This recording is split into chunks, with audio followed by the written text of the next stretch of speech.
हमारे ऊपर प्रभु की कृपा है ये हम कैसे पहचाने। ये 8 लक्षण प्रकट होने लगते हैं जिसके ऊपर प्रभु की कृपा होती है। हमारे ऊपर प्रभु की कृपा है ये हम कैसे पहचाने, तो ये 8 लक्षण प्रकट होने लगते हैं जिस पर हरिजू की प्रियाजू की कृपा है। पहला, घोर अपराध करने वाले के प्रति भी दया की भावना, शांति पहला लक्षण है। भाव में भी पहले शांत भाव है। हमारे ऊपर श्री हरिजू की कृपा है, इसकी पहचान ये 8 लक्षण। पहला, शांति, अर्थात घोर अपराधी के प्रति भी गुस्सा ना क्षमा करना, यह हरि की कृपा का लक्षण है। देख लो भाई, घोर अपराधी शब्द तो जाने दो, जरा सा प्रतिकूल हो जाए तो लाख समझाओ पर भ्रकुटी तनी रहती है। भला ऐसा है? अपराधी पर भी क्षमा का भाव होना, ये हरि कृपा पात्र में ही होगा, अन्य में नहीं। तो अगर अपने हृदय में ऐसा लगे कि ऐसा नहीं है तो हरिजू से प्रार्थना करनी चाहिए कि कृपा करो, मेरे में सामर्थ्य आवे। दूसरा, अनुसूया, वो किसी भी के प्रति कभी भी कोई दोष दर्शन ही नहीं करेगा। दोष कथन, दोष श्रवण की तो बात जाने दो। अनुसूया, दूसरों के गुणों में दोष ढूंढना ये नहीं होता। हरि कृपा पात्र में ये नहीं होता। ये सब भजन के नाश करने वाले, जैसे पहला अपराधी पर क्रोध कर देना, तो माया ने भेजा इसीलिए था कि तुम्हारे साथ व्यवहार ऐसा करे कि तुम क्रोध करो। क्रोध करोगे तुम्हारी ऊर्जा शक्ति नष्ट हो जाएगी, अध्यात्म में जो चलने की थी। और कहीं तुमने संकल्प कर लिया तो भजन शक्ति नष्ट हो जाएगी। तो अगर भजन बल है तो गया, जरूर उसको दंड मिलेगा, पक्का मिलेगा, 100% मिलेगा, लेकिन आप खाली हो गए। ना भजन करने की वृत्ति रहेगी और ना भजन रहेगा, दोनों बात। अनुसूया, किसी के सद्गुणों में दोष देखना, गुणों में दोष ढूंढना, ये हरि कृपा पात्र में नहीं होता। ये बहुत मंगलमयी बातें हैं जिससे हमारा भजन मार्ग पुष्ट होता है। तीसरा, वो बाहर से और भीतर से पवित्र रहता है, हरि कृपा पात्र। शौचाचार का ज्ञान होना चाहिए, वस्त्र आपके पवित्र होने चाहिए, ये बाहरी जल रज आदि के द्वारा बाहरी पवित्रता। और निष्कपटता, निश्चलता, सत्य भाव, ये अंदर की पवित्रता है। अगर कपट है, छल है, असत्य है तो हृदय मलिन रहता है। भीतर और बाहर से पवित्र रहना, इसमें खास बात क्या है? भीतर और बाहर से पवित्र रहने में, भीतर और बाहर से सदैव पवित्र कौन रह सकता है? तो बोले जो पुंडरीकाक्ष भगवान श्री हरि का प्रियाजू का स्मरण करता रहता है, वो शवायाभ्यंतर शुचि, वो बाह्य और अभ्यंतर दोनों से पावन रहता है। तीसरी जो कृपा का लक्षण है, अर्थात वो सदैव भगवत चिंतन परायण, शौचाचार का पालन करने वाला, बाहर और भीतर से हरि कृपा पात्र पवित्र रहता है। चौथा, ऐसे कार्यों का अनुष्ठान न करे जिनमें हमारा भजन छूटता है, जिनमें सत्य छूटता है, जिनमें भगवत भाव छूटता है।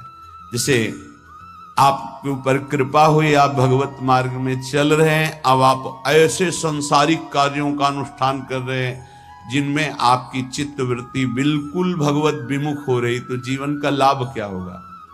लाभ तो है भगवत स्मरण सहित। जैसे कल एक ने प्रश्न किया कि मैं खाता तो नहीं हूं लेकिन मांस के दुकान में मांस बेचता हूं, होटल आदमी, क्या उचित है? ये उचित कैसे हो सकता है? तुम और भी तो व्यापार कर सकते हो। जरूरी है धर्म का पालन करने की इच्छा करते हो, धर्माचरण करते हो, ऐसा नहीं। तो विरत बहु कर्मा, उन कर्मों से हमें विरत रहना है जो हमारे धर्म के विरुद्ध है, जो भजन के विरुद्ध है। हरि कृपा पात्र ऐसे कर्मों का अनुष्ठान कर ही नहीं सकता। अपने भजन का फल देखना भगवत कृपा पात्र के, सबको प्रदान कर देना। हिम्मत है? अपने भजन, इतनी मेहनत से किया हुआ भजन, भजन होने के बाद हे प्रभु इस भजन का फल हो, सर्वे भवन्तु सुखिना सर्वे सन्तु निरामयः। यहां तो कहते महाराज एक माला रोज आपके लिए करता हूं कि आपकी बीमारी ठीक रहे, तो शेष किसके लिए करते हो प्रभु? शेष क्या? अगर इष्ट और गुरु के लिए तुम्हारा है कि एक माला करते तो फिर इतनी माला करते तो हमें क्या होगा? सब आपको दे देंगे तो हमें क्या होगा? तभी भजन का रहस्य नहीं जाना। छठवां, अपने भजन से अपने लिए कुछ भी ना चाहना और दूसरों की तो बात जाने दो, दूसरों से कुछ ना चाहना ये तो ठीक है, अपने भजन से अपने लिए कुछ ना चाहना है हिम्मत। देखो ये हरि कृपा पात्र में हिम्मत होती है। अपना भजन अपने प्रयोग में ना लाना, इसका भी आंतरिक रहस्य है। अपने प्रयोग में आप शरीर को लेकर के बोलेंगे, अगर स्वरूप को लेकर तो प्रयोग की कोई वहां जरूरत ही नहीं, स्वरूप पूर्ण काम है, वहां कोई अभाव नहीं। जब आप कोई भाव अपने लिए करेंगे तो देह भाव होगा, देह भाव से किसी विषय की मांग होगी। विषय पूर्ति भजन का फल नहीं होता, भजन का फल होता विषय निवृत्ति। बहुत जोर की बात है, कैसे समझ में? अपने भजन का भी फल अपने लिए नहीं, दूसरों से कुछ चाह रखना तो बात ही जाने दो, भजन से भी कोई अन्य सुख की चाह नहीं हुई। क्या चाहिए? भजन ही बनता रहे, भजन का फल भजन बनता रहे, खूब निरंतर जप करते रहे। सातवां, किसी भी मान सम्मान कीर्ति पद प्रतिष्ठा के मिलने पर हृदय का असंतुष्ट हो जाना, यह हरि कृपा पात्र का लक्षण होता है। प्रणाम नमस्कार जय हो तो हृदय में असंतुष्ट हो जाना चाहिए। कोई किंचन मात्र अभिमान न उदय हो जाए। प्रभु बचाओ, ये माया की चकाचौंध से बचा लो नाथ। कौन सा अपराध बन गया कि आपकी जय की जगह यहां हमको ऐसा सुनना पड़े। मान प्रतिष्ठा कीर्ति जिसके लिए बड़े बड़े लालायित रहते, हरि कृपा पात्र को विष की तरह चुभती है। और आठवां,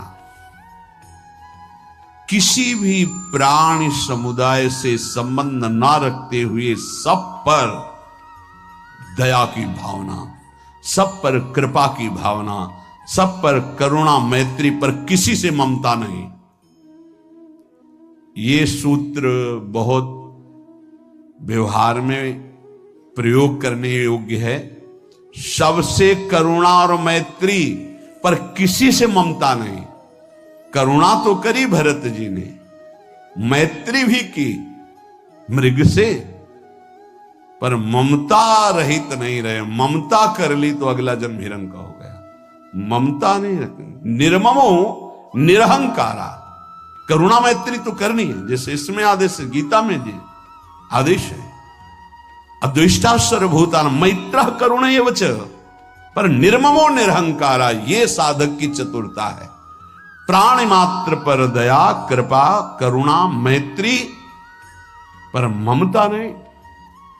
ममता किसी से, और यहां करुणा मैत्री ये तो गायब हो गई, केवल ममता रह गई है। अपने शरीर से ममता, शरीर संबंधियों से ममता, विषय भोगों से ममता, यही जहर है। संबंध में ये ममता ही जहर है, विचारों में अहंकार जहर है, कर्मों में ये आसक्ति जहर है।